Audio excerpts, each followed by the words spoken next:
Hi, and welcome back here to On the Bench with Byers. Today I've got a guest that played baseball and from the London area, and it's my first guest of an interview. It's my father, Dave Byers. So we're going to talk about how a young kid from a rural area made his way to signing in the big leagues back in the late 60s, and we'll go from there. So I'll call him in here. Dave Byers, come on in.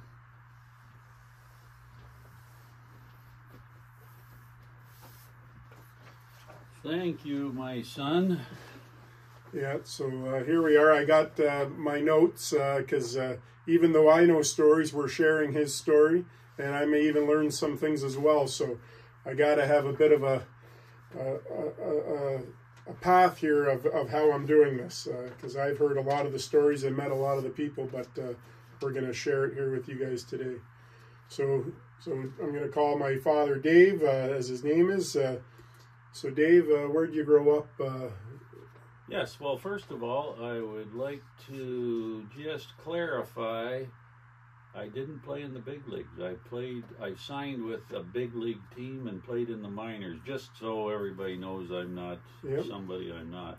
Yeah, no, anyway, perfect. so, appreciate that. Yeah. So I grew up, answering the question, I grew up on a dairy farm in just outside of London, Ontario, Canada. And my mom and dad got the farm right after the war. They bought it because Dad was in the war overseas. And it was just a wonderful, wonderful upbringing there. I couldn't have asked for a better situation.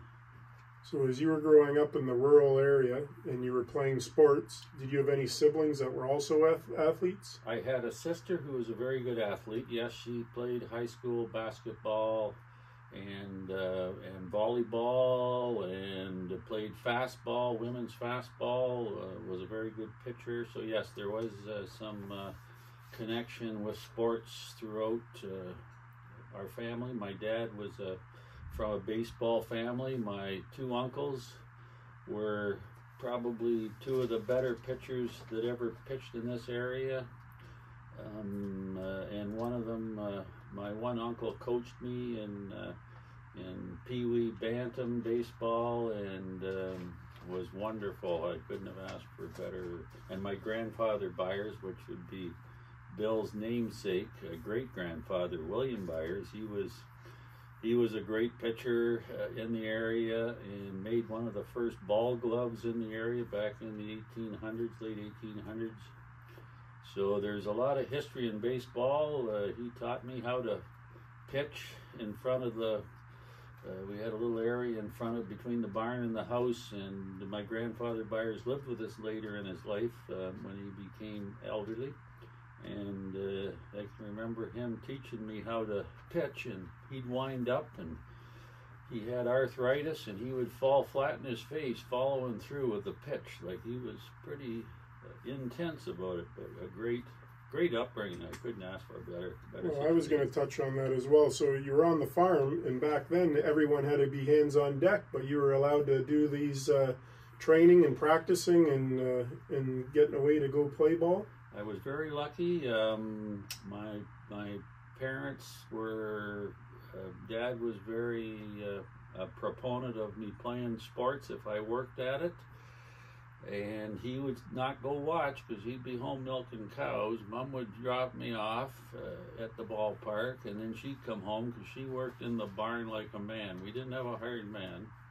And then she would pick me up at a kid's house that I would go to after the practice or game, and that would be that. So that's how I was very lucky. But Dad would always say, if Mom was there watching, or someone else, he'd ask, how did he do? Did he try hard? Because Dad said, if you don't try hard, you'll be home doing farm work with me. So I knew that was a better option, to be having fun running around with kids and working in the barn. So it was great opportunity, and I was lucky, one of the few in the area that had that chance. So when you were a youth, did you dabble any other sports, or were you one sport minded, or how did that go? No, I played hockey in the winter and baseball in the summer. Was very fortunate to where I lived was quite a ways away. The closest arena was Aylmer, which was like 40 minutes away, and the people from Dorchester, which was the minor hockey town, their home ice was Aylmer, so we would carpool. Mom would drop me off at a variety store in Dorchester, and I'd wait there and get a ride with other parents to Aylmer, and then I would call when I got back. And yeah, it was kind of a unique life, really. I really was fortunate to have those opportunities, I'll tell you. Now, as a kid, obviously going to school, recess, maybe after school, playing pickup sports.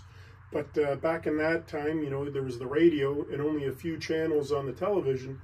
So, like, how did you really learn to love a game, and how did you learn to follow a team, and how did you learn to pick a person or a player that you idolized in those eras? Yeah, that's a very good question. Well, when we had rural route schools in those days, 1- and 2-room schools in public school, and my 1-room school was on the end of our property. There was 20 acres or 10 acres, I guess, that was annexed way back before I came along, and a 2-room school was built there, and it was right at the end of our one field. So I would run across the field. And of course, during the playoffs in baseball, a World Series or whatever, when I was in grade 1 or 2, I had a little rocket radio. I don't know whether anybody would remember them, but I'd clip it on the fence because you needed it to be grounded.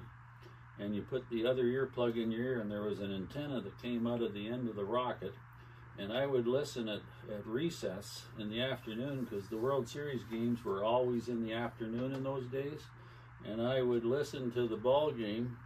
And as soon as the school was out, I'd run across the field and catch the last inning or two on the TV channel. We got 2 channels, and that would be great. So I was following baseball all my life. It was in my blood, in our family's blood, to be honest. So that was easy to do that.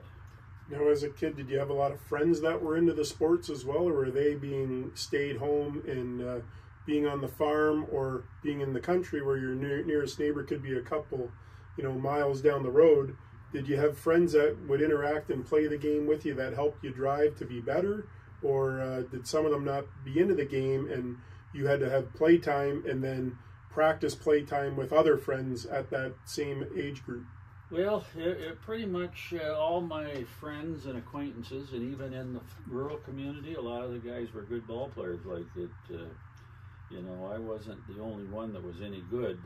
We had great teams, and in the rurals, a lot of the farm kids were good athletes, but didn't have the opportunity. So it's not that I was fortunate enough to carry on, but there was all kinds of great ball players and friends, and it was all around sports. I was blessed to have people to play with. People would come over to the farm, and we'd play and work out, and just play whatever game you could play with whoever was there. Yep.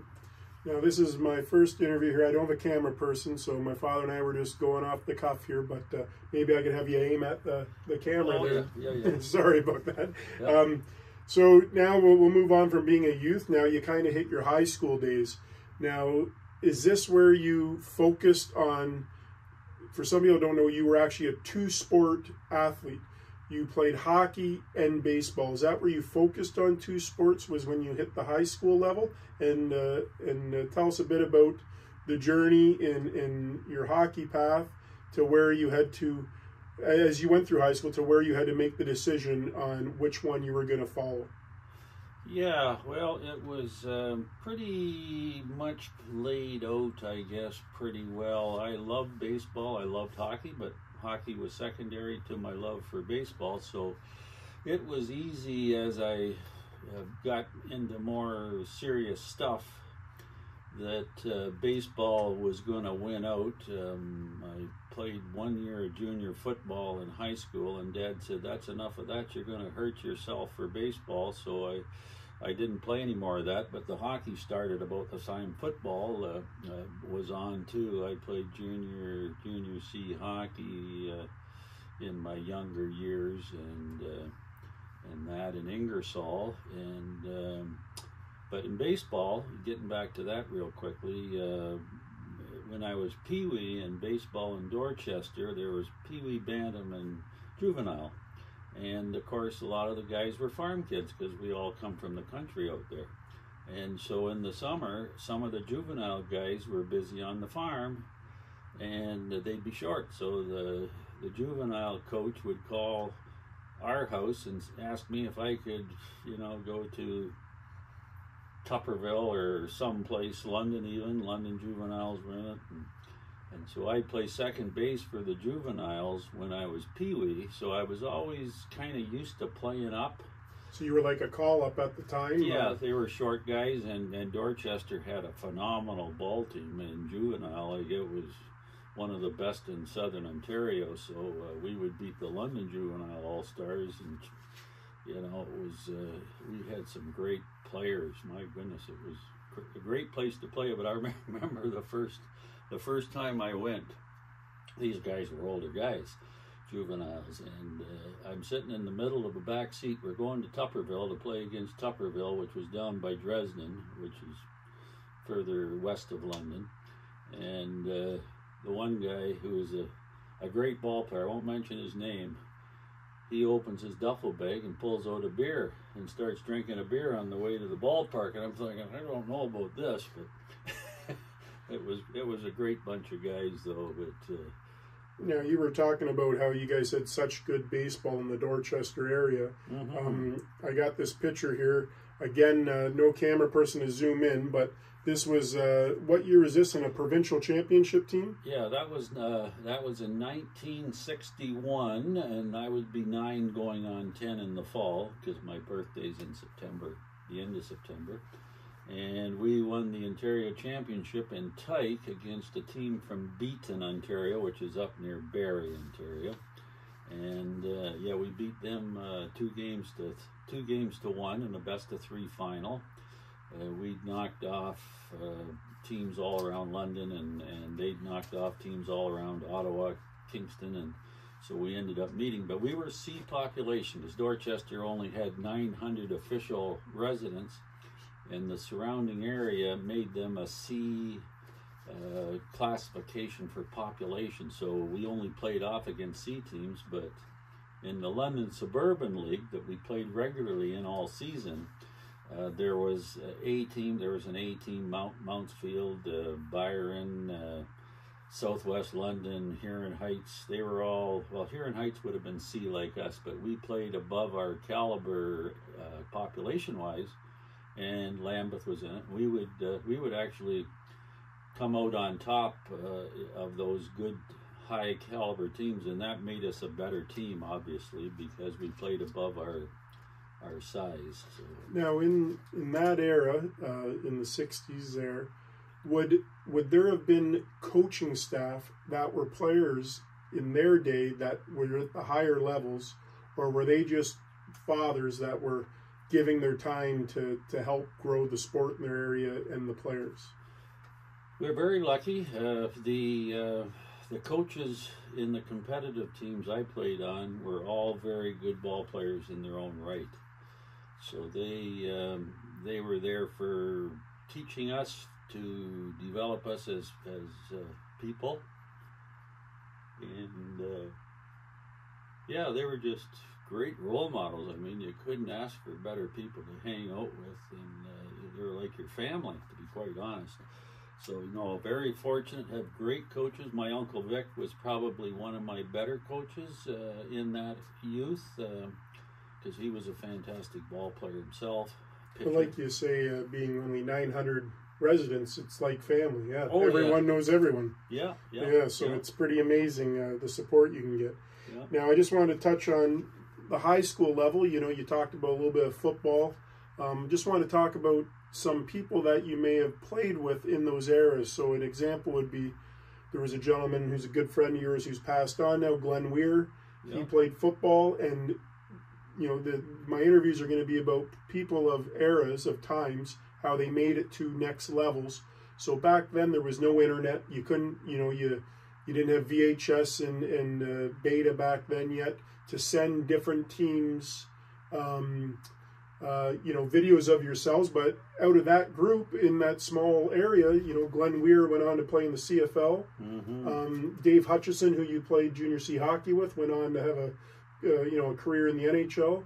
So, in that aspect, I remember me as a kid, you'd say, if you're good enough, they will find you. Oh, yeah. And in that era, in a little town of Dorchester, there was guys being found in the late 60s, early 70s to go on and play these things. So I think, today a lot of parents just spend money to have their children be seen in certain things. But you used to always say to me, if you're good enough, they will find you. Oh, yeah. I don't know whether it's as good as that is the way it is today, because the kids, you don't have kids playing in the parts of town where there's, poor areas. In our area, it didn't cost much money to play, so all the people who were any good could play. It wasn't like you didn't have to put out big dollars to make a team or to get looked at.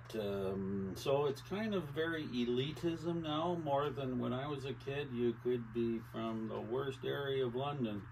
If you could play, you were playing. Yeah, it kind of seems, the politics of sports today, it's not, like you say, if you could play, we wanted you on the team. Well, it's not who your parents were. It's not if you came from a divorced family. It's not if you were a person of color. It was like, I want the best on my team to help the players grow, and if he can contribute in that level, we want him. And but nowadays it's like, well, and I'm just saying this in my own personal perspective of how I see the politics. What can not only the child bring to us, but what can the parent offer us? Maybe in being self-wealth, maybe owning a business to help sponsor the team. You know what I mean? But like you say, back then, if you didn't matter if you were poor, rich, middle class, we wanted you on the team to succeed, and you don't see that often. Well, it's changed. The money in sports today is just really crazy. So in my era, or the era of the guys I grew up with, there was no money in sports. In fact, my mom was worried about me becoming a baseball bum. She said, I don't want you to become a baseball bum, because in reality, there was not much money in pro sports. Hockey, even in the highest levels, there wasn't a lot of money in it. So you had to get a part-time job in the off season to make it go. Today, the amount of money, I can't even understand it. But enough said there. Now to jump back a bit here, you're saying the off season. So you're in high school, like you say, you're playing baseball. Off season, you're playing hockey. So now you've determined that you're going baseball route. Now, there weren't as many gyms back in the day. There wasn't a lot of off-field training. So you had to do a lot of that on your own to keep you one above the next player. And, when you stopped playing hockey, did you feel like you had to push yourself more to focus for the physical aspect, not only the mental aspect? Because when you get a break to play another sport, that gives you a break on the mental side from that sport. And then you're using whole different muscles and stuff when you were playing hockey. So when you start to focus just on baseball, was the drive still there? Was it harder? Was it a harder push to stay focused on that? And how did that come about?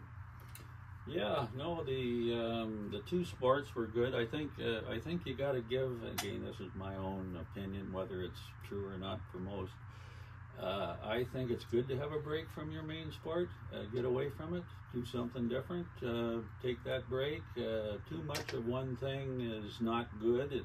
You got to have balance, and that goes for life in general. You can't be all one-dimensional.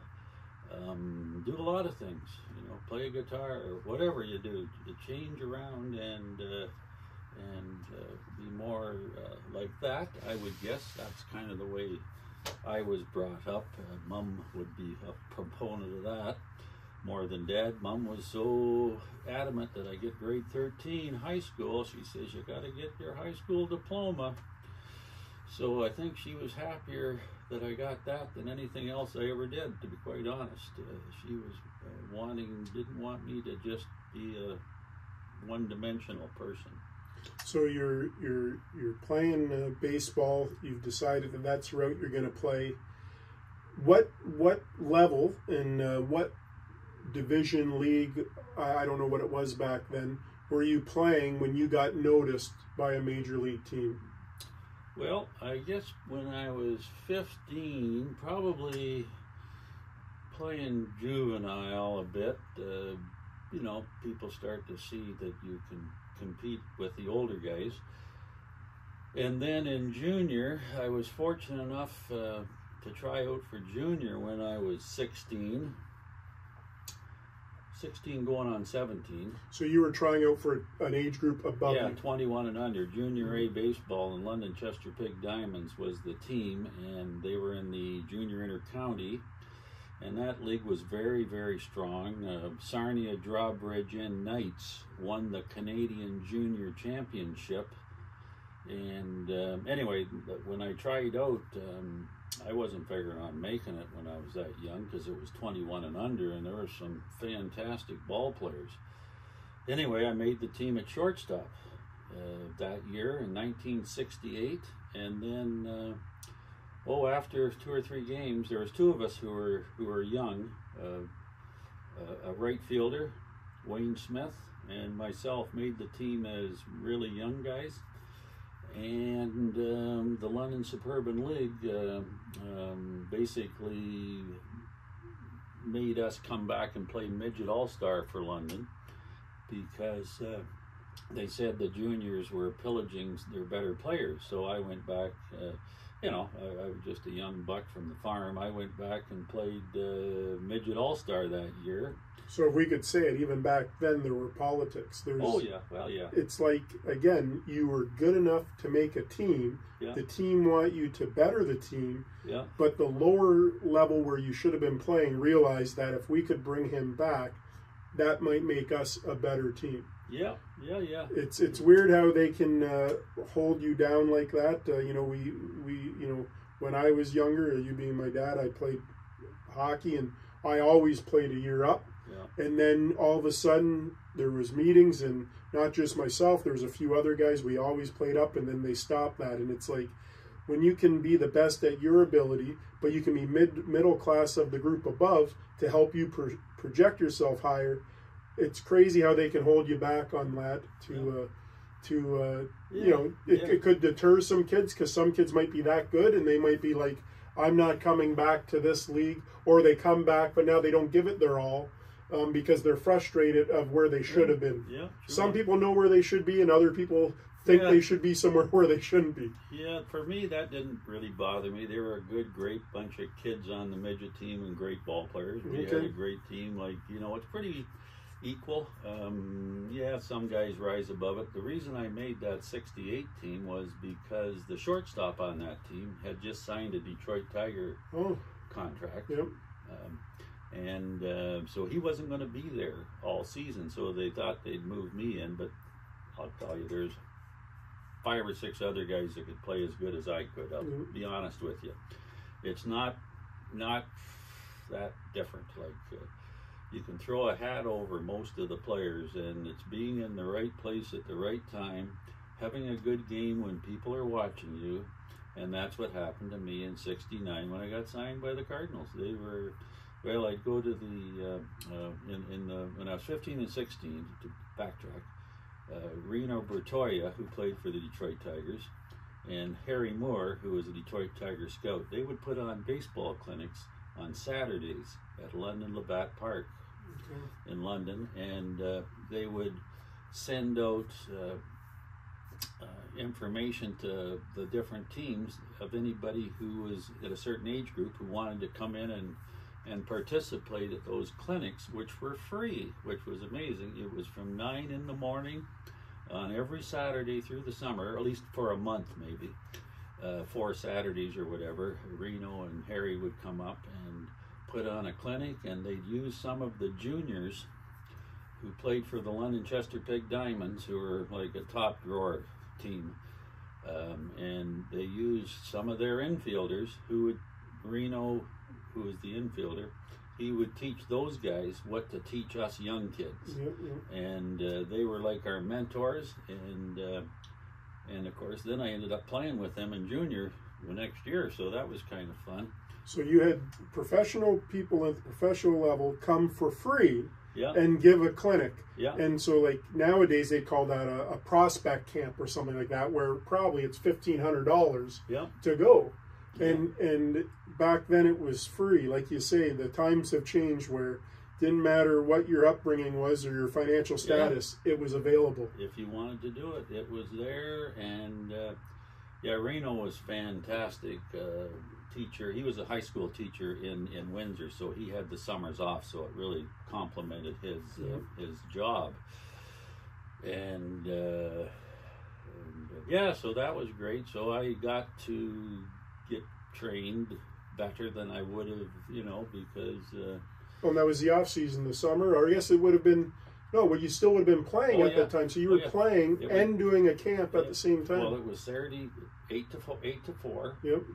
Or 9 to 4, I guess it was, and then I'd have a junior game that night, or a game that night, like in maybe wherever, you know, Toronto or something. So it was busy. It was busy, and the players, the teammates, the people were wonderful. And then the next year, of course, '69, I did get to play in the juniors. The year after '68, when I was minimal or old enough to play. And we won the intercounty that year.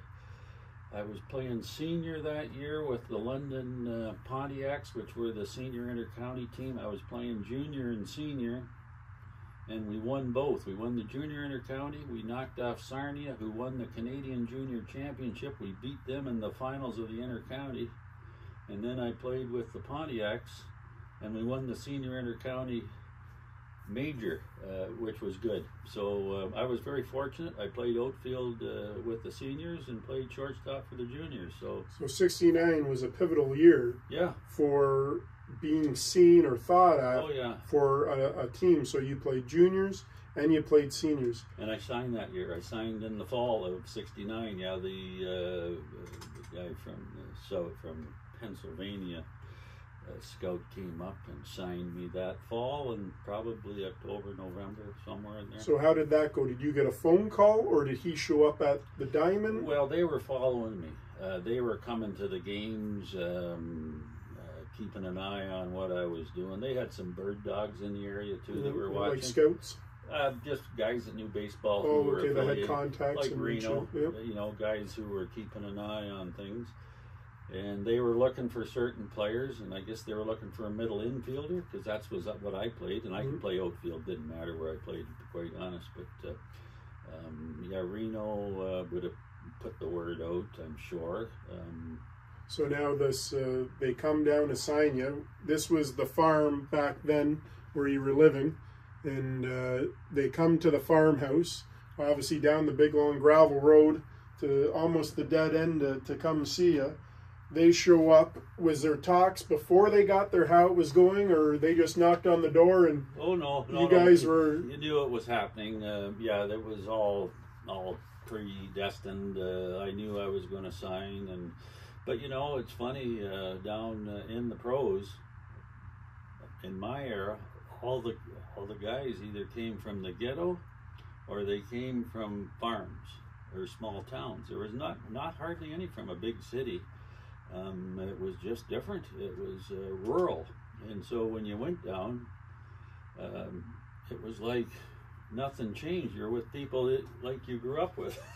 So let's talk about like the excitement. The guys at your place to sign you. Now, the gentleman that was there, was he from the upper management, or was he like the guy that's traveling around doing the signing, like the gentleman like that actually came with the documentation? That you put your penmanship on? Who is that gentleman? Yeah, well, there was, like I say, the main scout who territory I was in was Pennsylvania. that covered Southern Ontario for the Cardinals, and his name was Tim Thompson. And Tim Burgess, or Tommy Burgess, who came from London, he was at the house when I signed, and he had already played in the major leagues and was a coach with the Cardinal organization at the time. So he came to the house with a couple other gentlemen, and did all the signing, took us out, mom and dad and myself, out for dinner to a fancy place in London, and that was basically it. And the newspaper people were there, took pictures at the farm dining room table, and that was kind of the extent of it, quite honest. I wish I could find the picture, but I thought it was funny being your son and seeing the picture years after. You're bent down in like a nice dress shirt, all dappered up, signing it, and there's your dad, my grandpa, wearing this coat and the ball cap behind you, and you have nothing St. Louis on. Yeah. He was supporting it all behind you. Oh, yeah. Yeah. Yeah, he was definitely the proud father, and rightly so. He gave me the opportunity. If he'd have said, you're milking cows, Dave, I would have said, okay, I guess I got to milk cows. But he let me play, so I was pretty lucky. So now we'll talk about the journey here. So you signed. Now, for some people that don't know or understand, and I guess I shouldn't say that, some people just don't know the ins and outs. Back then, Canadians didn't get drafted into Major League Baseball yet. The Negro League just folded up in the 60s, the early 60s, and they had a lot of black players entering the league as well. Now you come in 69, 70, where there's no Canadians being drafted. So tell us, like, the ballpark of, you get to training camp. So I want to hear your journey there, your first time leaving home, but are there other Canadians showing up to training camp? What's the numbers of Canadians being noticed without a draft and without the internet, just to give the people a perspective on how big Canada is, or anywhere really, and no draft being taken place for your great year you had in 69, playing junior and senior. Just like you say, right time, right place, right people watching. But you sign, you're heading off to training camp. So how does getting from the farm to training camp go? What's going through your mind first time leaving home, and that journey? Mm-hmm. Yeah, well, it was pretty exciting because I signed in the fall when I was just going into grade 13 at high school. So it was pretty heady because even though I was brought up to be humble, you're pretty put up on a bit of a pedestal in your local communities. And so I got my grade 13 that year, and I couldn't go down to spring training because of finishing high school, of course. So I had to go down in June. After high school is when I reported to the Gulf Coast Rookie League. And getting on the plane there, that was pretty neat. I'd never been anywhere. And flying into Florida, and then they put you up in a little one of those mumsies and dads, motels with 30 or 40 units on one floor, the little pool out front on 4th Street in St. Petersburg, 4th Avenue, or 4th Street. So you would have been around 19 years old? I was 18 when I signed, so I was still 18. 18. Yeah, because I turned 18 the 30th of September of 69, and that's the year I signed. So when I went down in the June of 1970, I was still 18 then. So you're 18. You go down there to rookie ball training camp. Yeah. You're by yourself. You're in a hotel room. Yeah. So you don't have a kitchen. No. You just show up. You don't know anyone. Yeah. Does the organization have meals set up at places? Oh, yeah.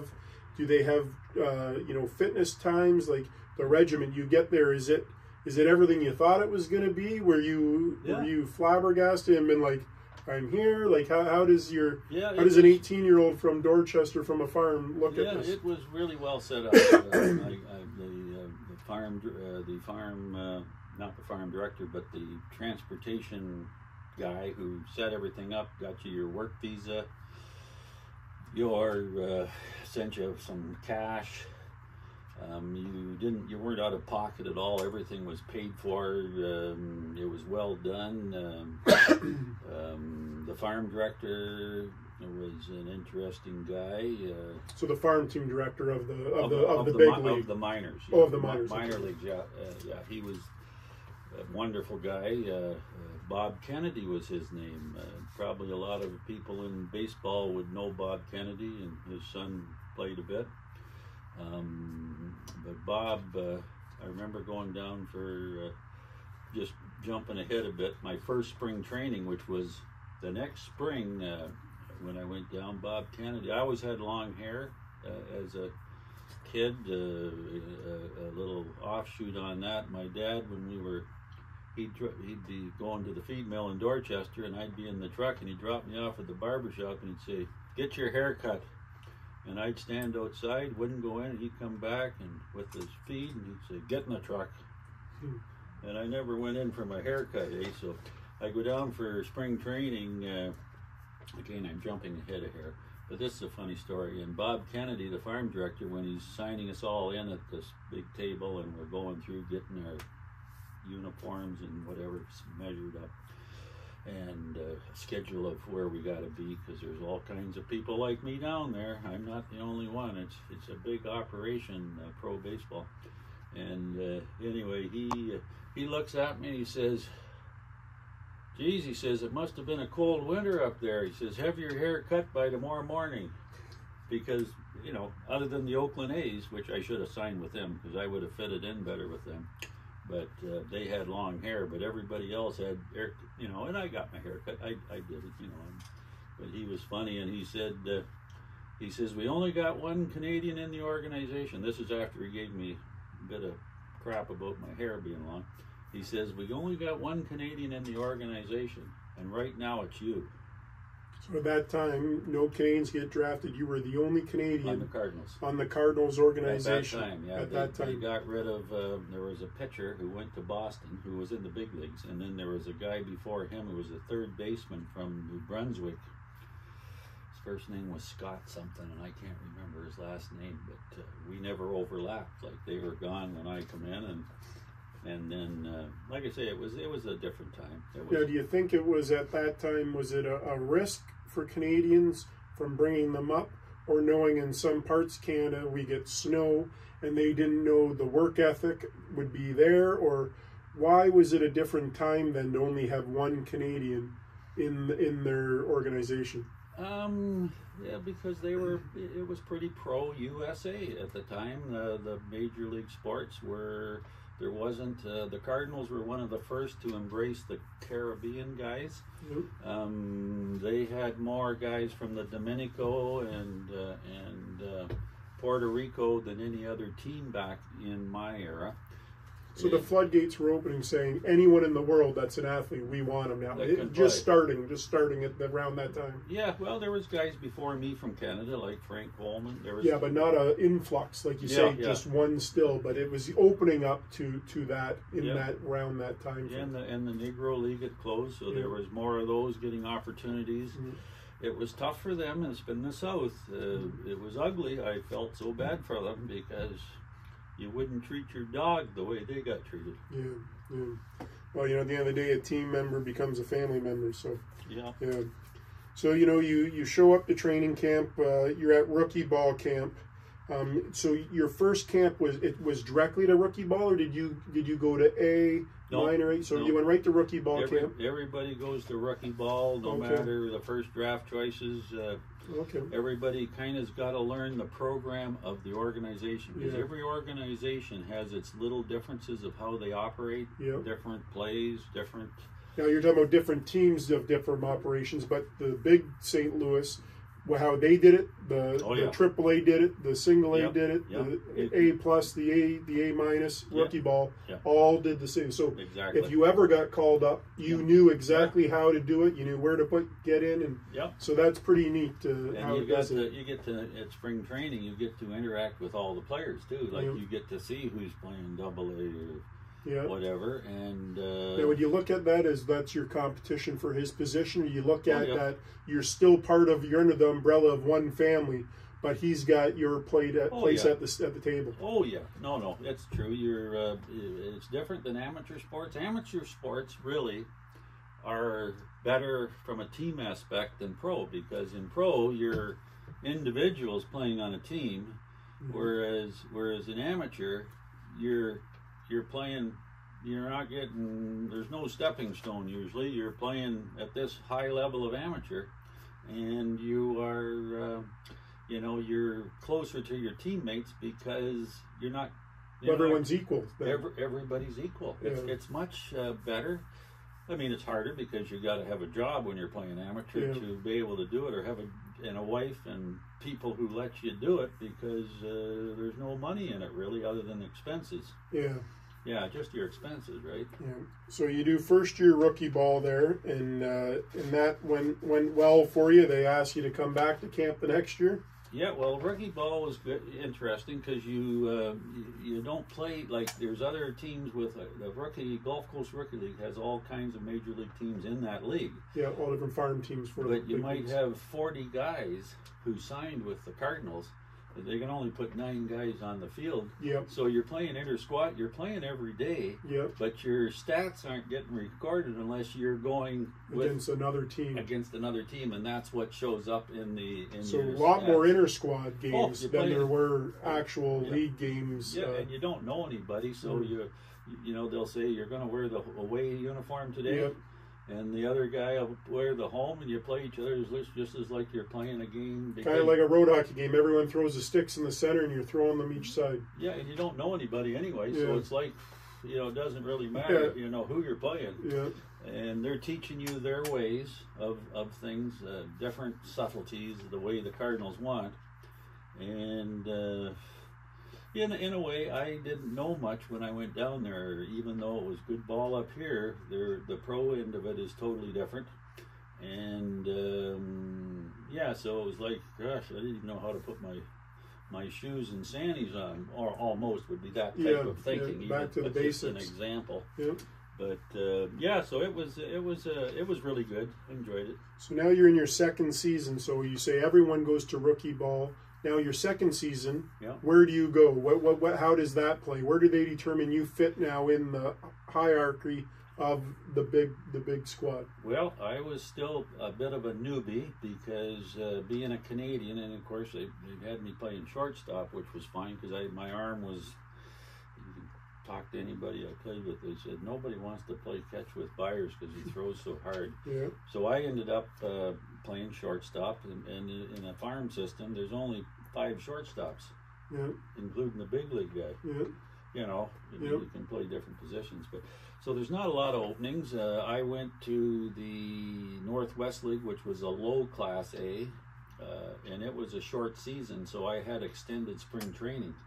So after the regular guys left for after spring training, the 1st of April or the end of March, I and the guys who were looking at to go to this lesser Class A league in the Northwest League, we were stayed behind, but there wasn't that many of us because the Lewiston team that I was assigned to was a half New York Met organization or team and a half St. Louis Cardinal team. Okay.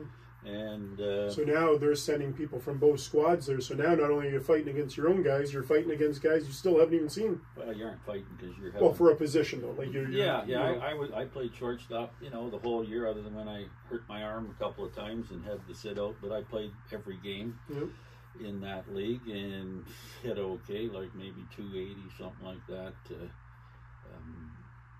I always hit pretty good. And then, so I played that year there, and I roomed with a New York Met guy there. That was fun. I actually went there with a guy from the Cardinals. He and I drove up from spring training to Lewiston, Idaho, and his name was Jimmy Thompson, who had just spent 2 years in Vietnam. Oh, geez. Yeah, so he came. He was older. Yeah, wonderful guy. He was a squad leader in the Marines. Jeez. Yeah. talk about a great guy. Yeah, yeah. And but he got released after a few games because when you miss 2 years at that level, Yeah, it's tough to come back at that level, especially what he saw over there. well, he never complained about anything. Yeah. He had a lot of class, like he wasn't. I might have complained, he didn't. Yeah. You know?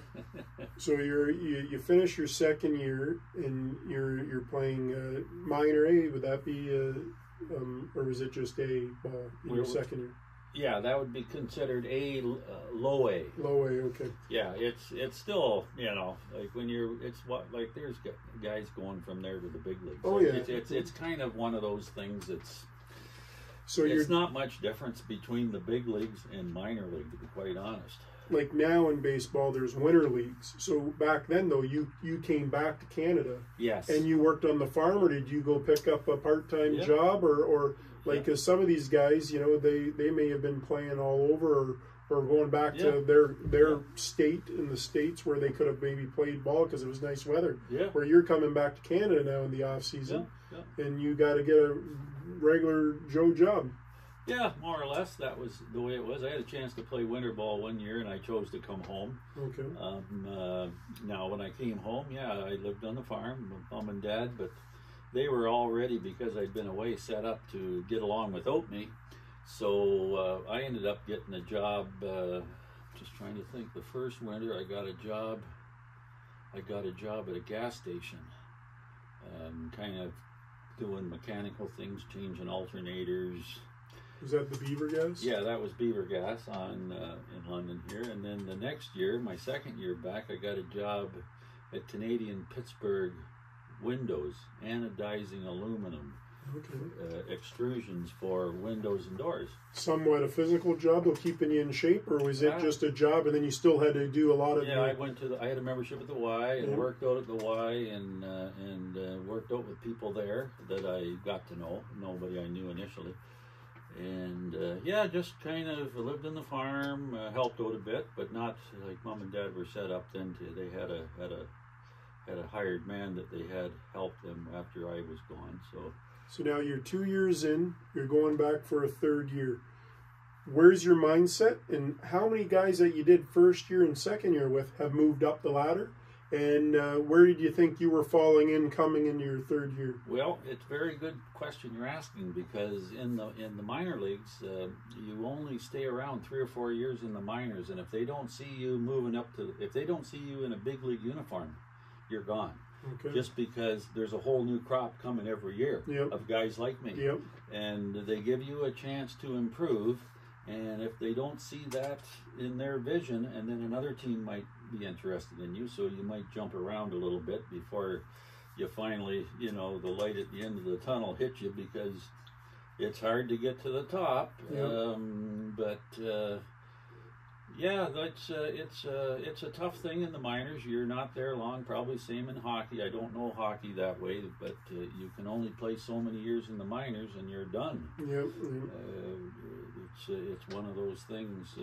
So were there players that you played with that did move up already, and you were obviously proud of them and thinking, geez, I fit in that level? Oh, yeah. Even though it's a different position, you can think your work ethic, how you play, how you think you're being portrayed by others. And well, the bottom line is I wasn't good enough.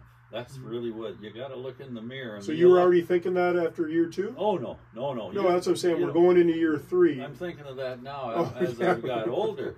Because if you're good enough, you will make it. Because water seeks its own level.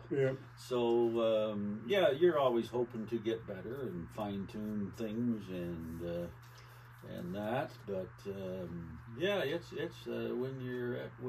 when the funnel goes down, like you're already in the top 1% of anybody who ever played baseball, right? Yep. Well, college teams would come down, like teams that won the College World Series would come to spring training. That was one of their incentives if they won. Okay. And they'd play us Class A teams who were getting ready to go somewhere, and we beat them like 16-1. Yep. And maybe 2 or 3 guys off their team might get signed. That's so all. That shows how big a difference it even is. So you came from senior ball here in London, and then you went, you played against university guys, and it may have been a step up, but there was more rungs in the ladder to get to where you guys were. The university ball in the intercounty senior is pretty equivalent. Oh yeah. You're going to have similar.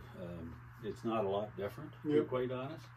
Great ball players. Yep. You know, like wonderful. Like, and they're in the guys in the intercounty in the top 1% that ever played baseball. Yeah. Even though it's amateur. Yep.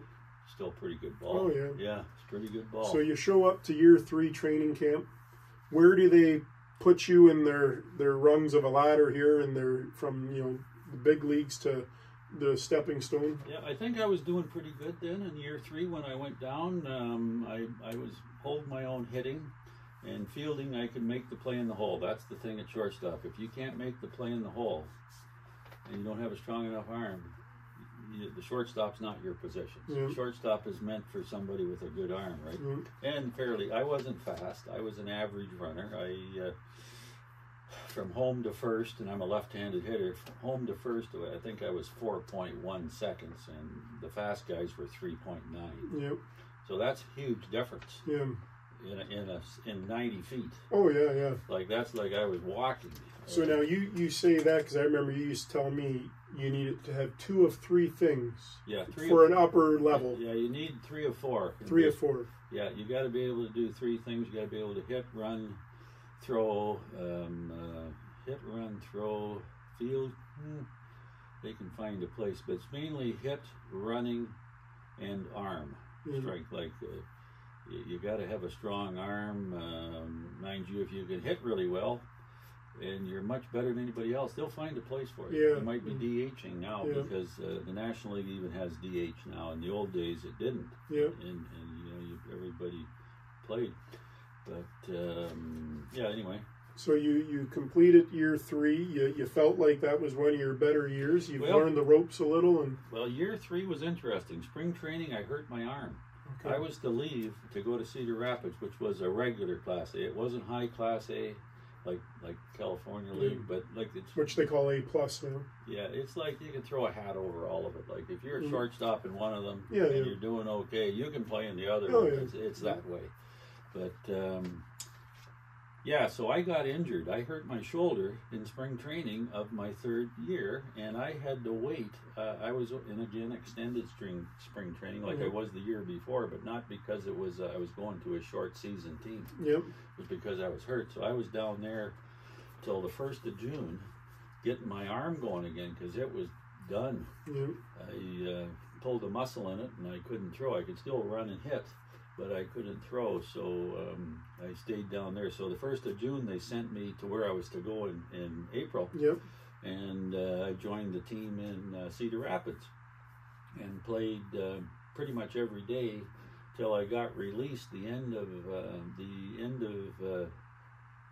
July. So I was there the whole month of June and the whole month of July, and then got released the end of July. You finished the season there and then was released? No, no, the season had another month left. Okay. The minor league season goes to the 1st of September. Okay. So I got released the end of July, and that was bittersweet, or not sweet, just bitter, because I was playing well. I was a bit feisty. I got in a few scraps, brawls. My hockey background probably, and a bit of my red hair. I got spiked in a game against Decatur, Illinois, for a bunch of stitches in my right leg. A guy come in dirty, and this story's not really ugly. It's just what happens. In those days, you didn't get thrown out for having a fight in the game. Yep. You know, it was all part of the game, right? Yep. Pitchers would throw at guys. It was just different time, right? So anyway, this guy spiked me. He was a big black guy. It doesn't matter. I'm not. I could tell stories. I am definitely not prejudiced. But he spiked me. He came in with his spike open, his leg up, and his spike. So you're at second base, obviously, and he was sliding. I was taking the throw from the catcher. Okay, so this guy was stealing a base. And I'm covering, and the throw, he come in, and the throw was a bit ahead, so I leaned forward, but he come in with his spike up and got me in the leg and ripped it. And I was out for probably a week till it healed enough to play. And so anyway, that was that. There was no scrap there. So we're playing them again a few weeks later, and he got on base again. And so he steals second, which because he could. He was really a good runner. And he got not a big lead off. I would never pick him off, but I gave the pitcher the pickoff signal. And so I cut over. Pitcher wheeled and threw. He was back all kinds of time. I knew I wouldn't get him, but he's laying there. I came down with my knee in the middle of his back as hard as I could, and I said, that's for what you did to me a few weeks ago. Mm-hmm. Well, the benches are clearing, and their bullpen was closer than ours, and they got there first, and they're just wailing at me. I'm on the bottom of a pile. They're punching so hard they're hitting each other, and the second baseman on our team, who is black, wonderful guy. I'll call him Duke. I won't say his name specifically. He was from Tampa. He made it as far as AA. But he said to me, he held the black guy while I hit him before everybody got there. And he said to me after, he says, Dave, you're the only white guy to do that for. Yeah, so I wasn't prejudiced, and they knew it. I came from up here, and we treat people as we find them, not the color of their skin. Yeah, well, definitely when there's a teammate, you got to stick up, right? Yeah. So that third year, you get released. Yeah, there's a point on that that's very good. The manager and I, Gary Geiger, bless his soul, he's not around anymore, but he played center field for Boston Red Sox, our manager in Cedar Rapids. He played center field for Boston Red Sox when Ted Williams played right field. He was a very good ball player, but he used to say, he says, Dave, we don't play like that down here. I said, well, one situation happened where we had the bases loaded, and we were losing by a run, and I'm on first, ground ball. I took out the shortstop at second on the double play. Yep. And anyway, he was laying in center field, and we won the game. Gary called me in the office. He says, "We don't play like that down here, Dave." Mm-hmm. I said, "Well, we won the game, didn't we?" Yep. Anyway, so when I got released, it was funny when I got released. I'm finishing this story because it's all tied together. Yep.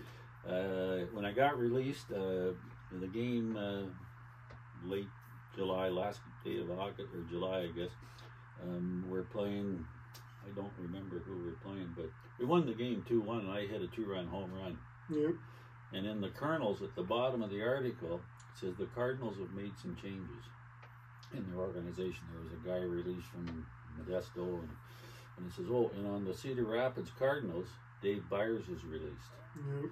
And I didn't even know about it, so I always got the paper every morning, and I'm reading this, and we're playing that night at the ballpark. So, and we're to dress up. We always dress up when we go to like we would dress in a nice pants and shirt because that's what the Cardinals wanted us to do. So that day, I go to the ballpark with a white T-shirt and cut-off jeans with the newspaper. I walk into his office and I threw it down. And I says, "What the bleep is this?" He says, "Oh, Dave, we meant to tell you before. We didn't want it to be released right away." He says, "But the Cubs are interested in you." That was the team I got in the scrap with. Yep. He says, "They're interested in you." And I'd already talked to Mom and Dad the morning. Yep. Dad says, "Come on home." Yep. So I said to him, "I've had enough of you Americans. I'm going back to Canada." Yep. He said, "Well, leave your uniforms in the locker." I says, "If you want those uniforms, you're going to have to come to Canada for them." And I walked out, and that was the last I talked to him. But yeah, it was kind of bitter. But, I'm not perfect when it comes to, I play a different, we play a little different up here in those days. Oh, yeah, well, I believe it. I remember I went to Miami to play field lacrosse, and us Canadians played it a whole differently than the Americans. We were rougher, tougher, and they didn't know what to think about it. But nonetheless, so you come back to Canada after you're released. Yeah. So what was the schedule in Canada? Was there still baseball being played when you came back? Was there an option for you? Yeah. Did any other major league teams reach out and say, we'd really like you to come down and give us a shot in our organization, or like what was your next step of Yeah, ball? well, there was a few little things going on there. When I come home in the 1st of August, come home, pretty depressed, pretty down in the dumps, pretty embarrassed, thinking the people around here would be pretty disappointed and not upset, but disappointed that I didn't do better.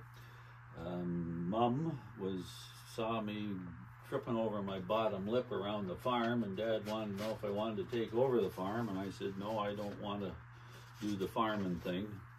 I already got used to having weekends off, or at least not having to do the 7/24 farming. You got to love that to be good at it. It's like any job, you got to love it.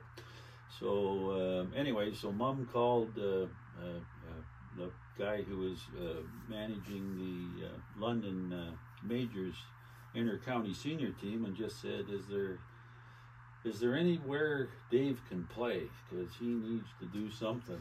Yep. And there was like 15 or 16 games left in the league in the first week or so of August, roughly, of the inter-county baseball league, and so the oldest running consecutive baseball league in Canada. Yep.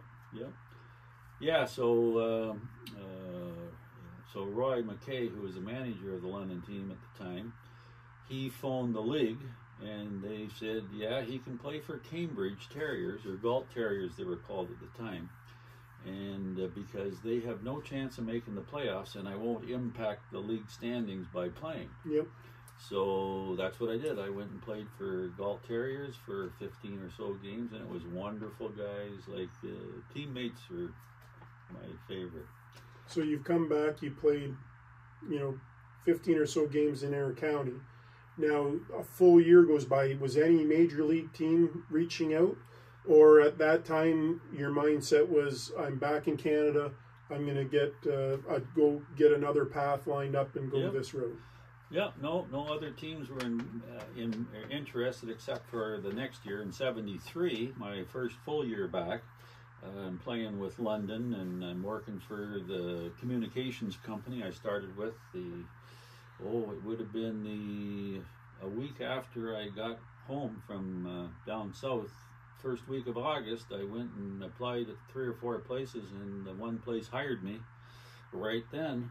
And so the following summer, when it was '73, we had the little fortunate opportunity in London of having Denny McLean and the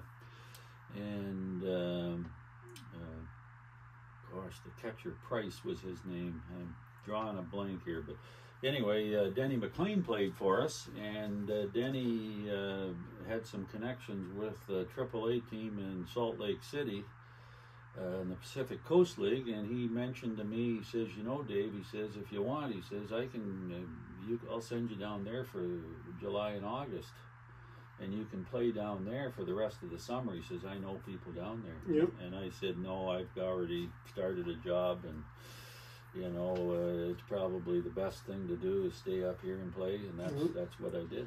So now you've just stayed focused on, getting a job and playing in the inter-county league. When you came back, you played a bit of that senior league before you went up to the pros.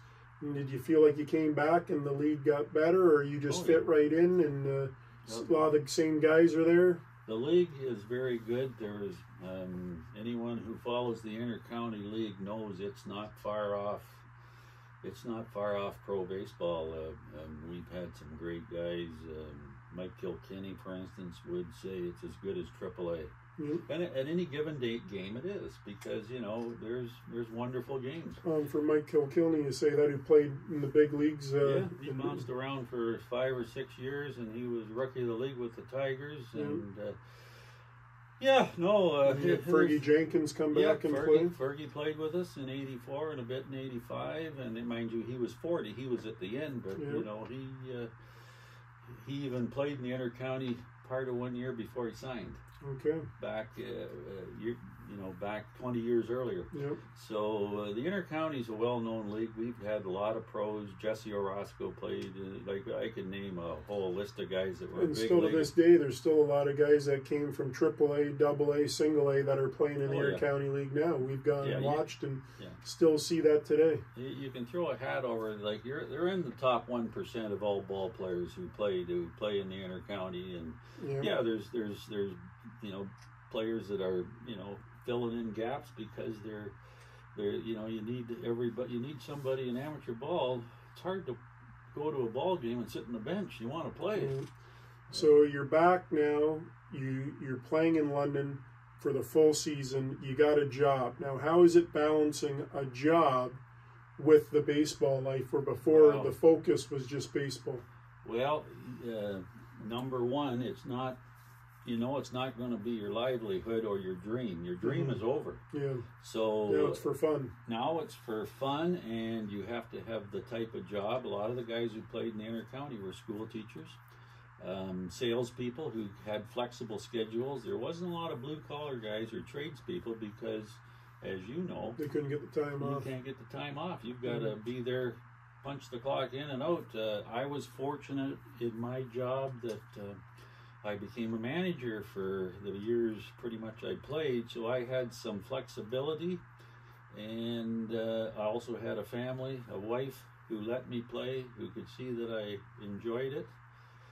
So if your wife wasn't into it or wasn't on your side, it would be a short marriage. Yeah. And she was wonderful, and most of the wives who their husbands played were the same. Like they realized their husband enjoyed it so much that Yep. they would help make it work. Yeah. Well, then the wives became part of the group, and you guys all became great friends at the end of it. Yeah.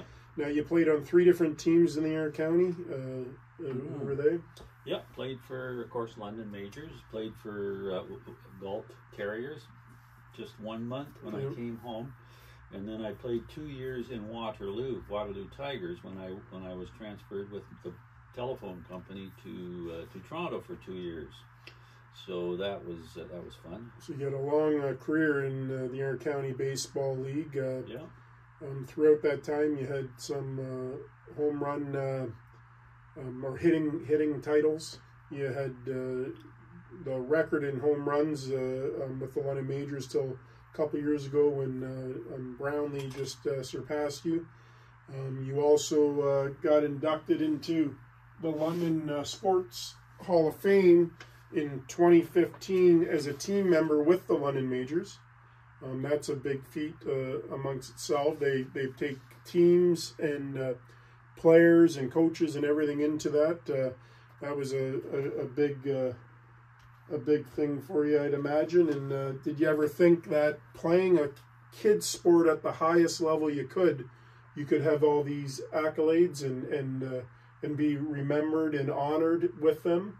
Knowing when you were just a young kid playing baseball, did you ever see in the near future or in the distant future that it could come full circle and you could be awarded? And not that you were doing it for that, but that's how it makes you feel warm that people recognize those accolades in their time spent and your work ethic and stuff. Well, my biggest thankfulness of it all is that I was able to play with so many great people. Yeah, that's what it was. That was your team. Yeah, you can't do it. It's no fun by yourself. Well, you can't do it. The teammates help the team, which help you progress and move on. That's what makes it fun, right? Yeah. The team camaraderie, the togetherness, the accomplishing a common goal. You can't do that by yourself. No. Yeah. Well, I look at it, me as being your son, and I was there. They retired your jersey, and at that time, I think they did 6 or 7 guys, and I remember Fergie Jenkins was one of them. I wasn't a baseball player as a kid, but I knew who Fergie Jenkins was, being a Canadian, being the first Canadian and a black man to be put into Cooperstown Professional Hall of Fame. We've met him, I've met him through you numerous times at different events. Obviously, you speak to him at a different level than I do, but I got to be there as a young little whippersnapper and just seeing these guys that, you look up to, and then you get to play beside, and you really get to take it all in. And did you ever feel like when you were in those moments you had time to take it in, or you waited, you didn't understand because you're a fan as well as the game? Like when you were down in the States playing or at different functions, were you just a big fan, or were you like you say, you can put a hat on any of them and you can compare that, we all could play the game. But when I would go to training camps or go to hockey things, I would be like, oh my Lord, I'm beside this person. Mm-hmm. You know what I mean? Like how did you feel at those times? And now you look back at it, and now you are at functions sitting with Fergie, doing a speech for him at Labatt Park. How does that make you feel to be like it's a full circle as a fan to a teammate to a friend? How does because some people they kind of put their foot in their mouth sometimes because they're always the fan. They don't realize that you actually are more than that to some people. Fergie was probably one of the best people I've ever met in my life, and I got to say that with all sincerity. He would ride the bus with us to games. Yep. In the intercounty, he didn't have to. He would tell stories. He'd get people gathered around. He'd tell stories about, Billy Williams, one of his best friends, Ernie Banks. These guys are icons, mainly with the Cubs. But Fergie had he's still alive. I mean, he has a way about him, and I think because of his upbringing, and he's captivating when he tells a story. Oh yeah, makes you feel like you're right there. Yeah, he's just a great guy. So many players I played with, and I think everybody who played on a competitive team in any level or any sport will draw that conclusion that it's the teammates that make it. It's not what you did yourself. No, exactly. It's got nothing to do with what you did. It's it's like a coach I had once said. A guy was complaining that he was batting ninth. And the coach said, "You're only batting ninth in the first inning, or the first time through the order. After that, you're not batting ninth anymore." Yeah, it's based on the inning, on where things ended. Yeah. Yeah, it was pretty cute to hear that comment. But now later on, you and we went to a game, and I think it was on a Father's Day or around Father's Day. I didn't know it was happening. You thought it. You did know it was coming. And I went down to get you a drink because it was Father's Day, and I had no idea. And I get there, and London Majors had a beer can with you on it, and then your statistics on the back, played from 69 to 86, including the 1970-72 St. Louis Cardinals Class A. Won the 1977 Intercounty batting title. Named to 6 All-Star games or All-Star teams, career batting average of .320, home run leader in 84, 74 career IBL home runs, 69 home runs with the majors. You were on a couple pennant-winning teams, 69 and 75, champions in 69 75, and then you were also named to the top 100 players of all time in the Intercounty Baseball League. And here's the gold bat they gave you for that. One thing I thought was neat, I was there that day because that was before Cleveland Brownlee beat your home run record, but I thought it was neat. We got a picture of you and him holding the gold bats, and then I think it was 2 years later he surpassed you, and then you went out on the field and gave him a congratulations. But I thought it was neat, full circle again, passing it on to someone. And that's kind of what I want to talk to you here, just as we end up here. Not only did you play the game, you came back and played back at home, but then you gave back to the game. You ran coaching clinics, you coached minor baseball here. For myself playing hockey, I had coaches that, in my eyes, were just a coach because we needed one. Then I had coaches I looked up to. And then that drove me more when the coach could use a scenario of his journey. Did you think that you were instilling that into people that you were coaching or at these coaching clinics? Like, I forget the one, Joe. He was a pitcher, and he went on to just play like I forget, it was like 16 or 17 for Canada. But then you also coached a guy named Kevin Virtue who went on and he had a scholarship. Like, it doesn't have to be pros, but you help them in their journey to play a little bit further, maybe a scholarship route, or to the Inter-County League, or maybe to pro. Like, when you went back to coach, you gave it because you loved the game. And what I'm saying is there's people that come back and they're riding their horse still that they played pro or Europe or wherever it was, and they think that's enough. I think that it's great you came back and coached. What was your take on it? Because myself as your son, I played CB center bench. I wasn't a good baseball player. You continued coaching and pushing the other kids that wanted to play. Why did you continue? Was it just the passion? Did you think that there was a spot to give back, or did you just think you had a great opportunity and you'd like to give the opportunity back to others? Like, what was the reasoning? You didn't have to come back and do that, but you did. Yeah, well, I had the job. I had the time to do it. Definitely, it has to fit into your life for sure, and not like I talked earlier about balance. You need balance in your life. You can't be one-dimensional, otherwise other things in your life fall apart. So I think I was fortunate. My wife, wonderful lady, obviously married 45 years. Your mother and your sister's mother, obviously, was a big part of allowing me to do things, because it's busy. When you're raising kids, everything has to mesh together, and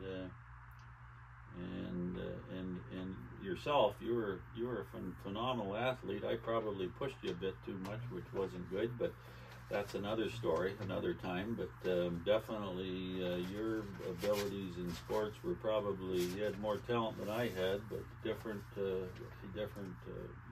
I pushed you more. My dad never pushed me. I just was allowed to be.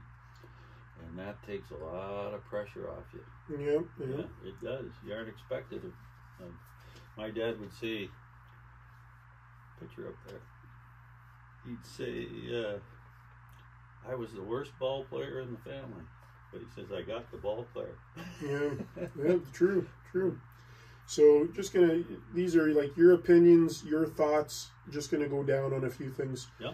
So going to talk on the Canadian Baseball Hall of Fame. Yeah. Canadian Baseball Hall of Fame puts in professional athletes from Canada, but also other athletes that aren't from Canada. Yep. But I have had the debate. You've been at some spots where the debate was. In 2018, they've made the top 100 list of the best inter-county baseball players of all time. The list was brought forward. When do you think the Canadian Baseball Hall of Fame will actually recognize Canadian baseball? Not Canadian baseball players that played pro baseball, but when they'll start recognizing Canadian baseball and start, whether it's a journeyman who helped and surpassed a league to survive, or a guy who coached or managed a team long term, whether it's some of these senior leagues out in the West Coast, or the inter-county ball here, or the Quebec League. Like, there's leagues in Canada of great people that have put time and effort into it that aren't giving the recognition, and they don't do it for the recognition, but recognition should be appointed when it's due. And I feel like the Canadian Baseball Hall of Fame is not supporting the Canadian baseball. It's supporting Canadian baseball players that played in North America, meaning professional, but not in our own country of Canada at those other levels. Yeah. What do you take on that? Well, it's subjective, obviously. I can't disagree really with what they're doing in whole, but like, there's different communities. Excuse me, I just burped.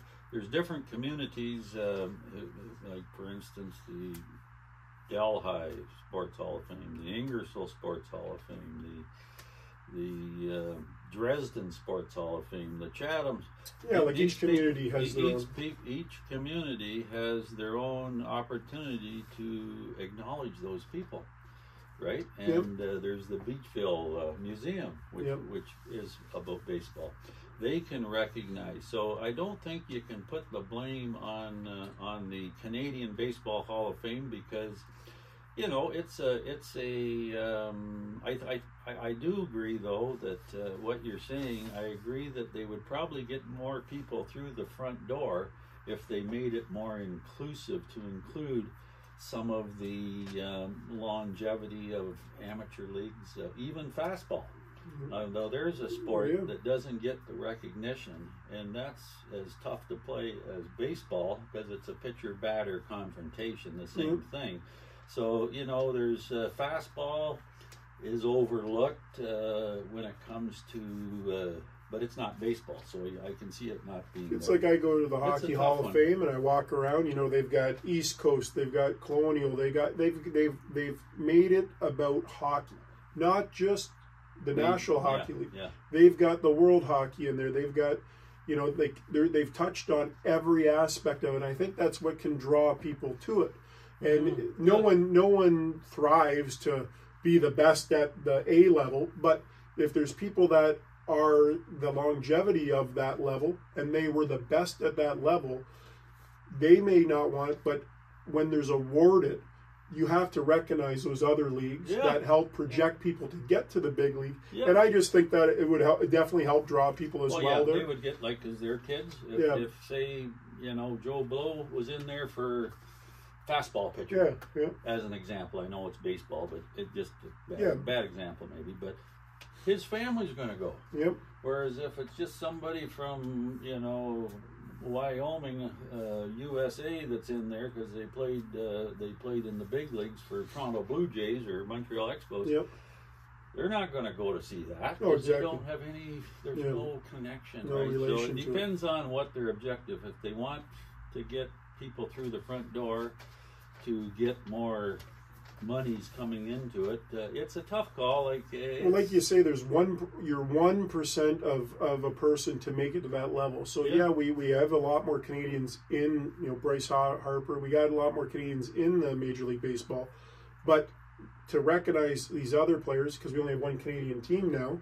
So we recognize the guy that played for the Jays that's from Chicago. Okay, so he's in there, but to keep it going, to keep people drawing to it, to help maybe the government or the local area fund it, I think you need to start recognizing hardball as hardball. It started back in our area in high schools now, so they're trying to grow the game again, and I think it needs to be recognized a little bit more. But you know, I've been to the Lacrosse Hall of Fame as well. You know, same thing. They touch on every aspect of the game, not just at the professional level. That guy who was the long-term coach of that Pee Wee team had 52 people make it to the major leagues. So that guy at that Pee Wee level needs to be honored because he put through. So you know what I mean. So that's my look at it. I just wanted to get your thought on it. I like that thinking. Whether that will ever come to fruition, probably not. But I think locally, as long as those people who are important get recognized in their communities, that's all. That's the most important, because that's what's built that community's sports. As we're both long-winded here, we're almost done, but I want to touch on you playing in the oldest consecutive ballpark is the London Labatt Park in London, Ontario, and the different changes you've seen in that ballpark. What do you think the ballpark for baseball players that have played there, and I use this as an example, I had the chance to suit up with the London Knights. Getting to that level, right there, I knew that league, it treats itself like a professional team. When guys play for the London Majors or other teams come to that ballpark is taken care of. The grounds are so good that it's like now when a kid, let's just say from Fort Erie, comes to play the London Knights at Budweiser Gardens, like that's huge for them. Like they're playing in front of 8,000. So when guys come to Labatt Park, what do you think their take is? And what do you think that the pros and cons that you've seen over the years with Labatt Park is, and just the time playing there? Very good question, and very important, I think. My experience in the 18 years I've been around that field, that the oldest continuous operating baseball grounds in the world, that place is spiritual. It's a bit of woo-woo for a lot of people, but I feel a lot of energy when I'm playing there.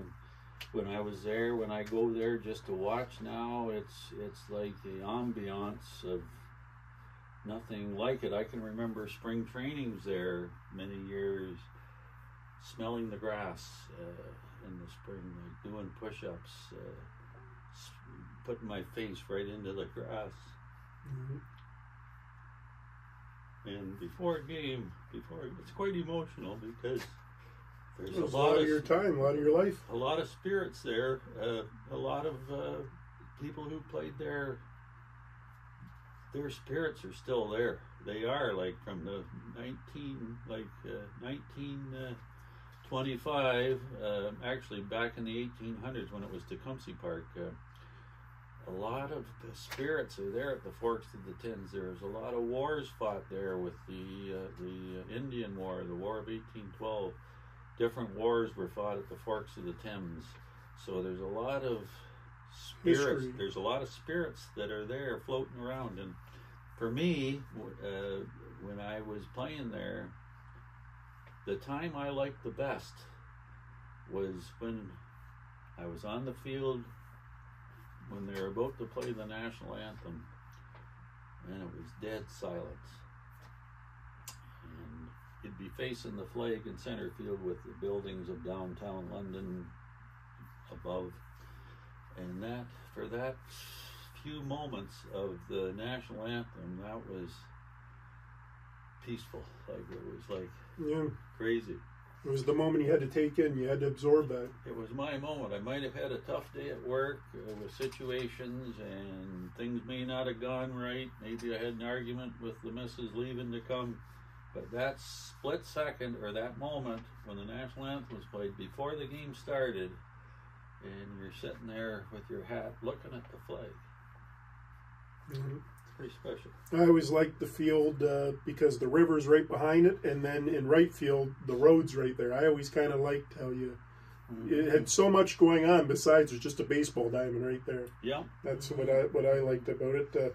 We touched on a bit here about Cleveland Brownlee beating your home run record, but I just I have written down here the battle of a player, and I laughed because they were talking about the race for him to beat you, and I'm like, and like you told me, records are always be to set a bar high for someone to beat. Oh yeah. But it was funny because it wasn't a race because you weren't playing anymore. You couldn't hit one more. You couldn't. But you and Cleveland got a good friendship, and I'm happy to meet him, and I think it's amazing, and he's good for the team. Obviously, he's a fan favorite. And then just going to go back on to two last things here. I just want you to speak on how you want to be remembered as a player, but then how you want to be remembered as a person. So to some people, the person's the player, and other people, the player was the person. Can you divide the two of how you want to be remembered as Dave Byers, or do you want to be remembered as Dave Byers the player, or Dave Byers the person? Oh, definitely the person. The player is just a part of you. The person is the individual of who you are in reality. Definitely, you want to be. I want to be known as a good teammate. Number one, someone who can be counted on when the going gets tough. Yep. As Cleveland and I chatted, because back when I played for Waterloo and for 2 years, and played against London, and of course I showed my the colors of who I was playing for when I played for them, because one game there we had a little scrap go on between the two teams, and my good friend Wayne Fenlon, who played for London, who was the team leader for London and always was when I played, he was the energy that we all kind of latched onto. He was first off the bench. There was an altercation at third base where our third baseman for Waterloo got spiked, and of course the benches flared up. Our pitcher was over there whacking people, and so I'm playing shortstop for Waterloo, so I'm right there, and the London bench is right on the third base side, so they're right there. So their benches, our London's clearing, our bench is on the first side for Waterloo, and I get there first, and the first guy off the bench for London was Wayne Finlay. So I grabbed Wayne and hold him, because we're both pretty strong. And he said, Beerzo, let me go. I said, Doggy, because Wayne Finlay was called Mad Dog, that was his nickname. I said, Doggy, you're not going anywhere. So he didn't like that. So we became the main event in the fight. Yep. And the fans were yelling, you know, Byers, you're a turncoat, and this, that, and the other, and you know, they didn't like me. Yep. So I'm talking to Cleveland over the last year or so. We were talking by the concession one day, and I says, you know, Cleveland, the fans really love you. I said, they didn't like me so much. Cleveland said, I know that. Yeah. I laughed when he said that. Well, you know, and I appreciate you talking with me here. And one thing I can say is being your son, I think it was great having you as my dad and meeting all these people that drive me to push better in my sports. I obviously was very short-tempered and didn't like to listen, but I had the opportunity meeting all these people throughout my life. Barry Bugner, the baseball hockey player, Fergie Jenkins. I just met Thompson, who coaches or manages Philadelphia. Rob Thompson had an opportunity to meet him. You know, so these opportunities, if I could go back and absorb and soak in those times and maybe put different focus in different areas, it might have turned out better. But besides that, I appreciate you doing this interview and sharing your story with us. And yeah. I'm very proud to have you as my son. I wouldn't want anybody else, but thank you. I appreciate it. Thanks a lot.